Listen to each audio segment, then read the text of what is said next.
म तपाईहरुलाई सोध्न चाहन्छु, यो नीति तथा कार्यक्रम ती तपाईहरुकै प्रश्न, दाबी, बाचाहरू र अपेक्षालाई सम्बोधन गर्ने गरी आएको छ। प्रारम्भमै संविधान संशोधनको कुरा यहाँ लेखिएको छ। मेरो स्पष्ट धारणा छ, संविधान संशोधन केवल संशोधनको लागि मात्र होइन, जनताले प्राप्त गरेका अधिकारको कसीमा राखेर अग्रगमनका लागि हुनुपर्छ, न कि पश्चगमनका लागि। यो संविधान केवल अक्षरहरूको संग्रह होइन, रगत र पसिनाले लेखिएको साझा सहमतिको दस्तावेज पनि हो। यो त राष्ट्रिय एकता र साझा मनोवैज्ञानिक भावधारालाई जोड्ने कडी पनि हो। गणितले संशोधन त गर्ला, तर साझा भावनाले मात्र स्थायित्व दिन्छ। संविधानका अक्षरहरू बहुमतको गणितले मात्र कोरिनु हुँदैन, त्यसमा राष्ट्रको साझा ढुकढुकी र सहमतिको रङ पनि भरिनुपर्छ। तब मात्र त्यो कालजयी र साझा बन्न सक्छ। हामी बहस गर्छौँ, देश किन बनेन, लामा लामा विमर्श गर्छौँ, दाबीहरू पेश गर्छौँ, नैतिक शिक्षा बाँड्छौँ र जनतासँग अर्को बाचा गर्छौँ। हामीले कहिले यो वस्तुगत हिसाब गरेनौँ, आखिर बन्यो चाहिँ कति र कस्तो, के छन् बन्न बाँकी।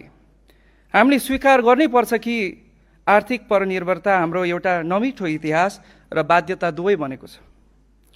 परनिर्भर अर्थतन्त्रको जगमा उभिएर कुनै पनि देश समृद्ध भएको इतिहास विश्वमा कतै पनि छैन। दुःखको कुरा, प्रस्तुत नीति तथा कार्यक्रममा आत्मनिर्भर अर्थतन्त्र निर्माणको स्पष्ट मार्गचित्र र दृढ सङ्कल्प भने कतै देखिँदैन। यो अपमानपूर्ण परनिर्भरताको भारी बोकेर देश गन्तव्यमा पुग्न सक्दैन। बजारको कुरा गर्छौँ र वितरणका सुन्दर सपनाहरू सहजै बाँड्छौँ, तर प्रश्न उठ्छ, जब उत्पादन नै छैन तब बजार र वितरणको मात्रै सपना बाँडेर हुन्छ के? म अनुरोध गर्न चाहन्छु, अब अरूले देखाएको बाटोमा होइन, अरूले दिएको उधारो उज्यालोमा पनि होइन, अब आत्मनिर्भर अर्थतन्त्रको नेपाली बाटो निर्माण गरौँ। त्यो हो उत्पादनको बाटो। विकासका लागि सुशासन अपरिहार्य छ, तर सुशासन राज्यको दमन वा त्रासबाट मात्र सम्भव हुँदैन। बन्दुक देखाएर वा जेल देखाएर मात्र हुँदैन। यसका लागि बलियो प्रणाली र पद्धतिको विकास आवश्यक हुन्छ।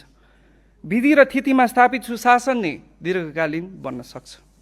सम्माननीय सभामुख महोदय, हामी प्राय संविधान, सुशासन, विकास र समृद्धिका बहसहरूमा केन्द्रित हुन्छौँ, तर माटो र भौतिक संरचनाको कुरा गरिरहँदा हामीले छुट्याइरहेका हुन्छौँ।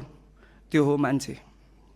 यदि समाजको एउटा तबका भोकै छ, एउटा वर्ग अपमानित छ र अर्को क्षेत्र उपेक्षित छ भने ती चिल्ला सडकहरूको के अर्थ?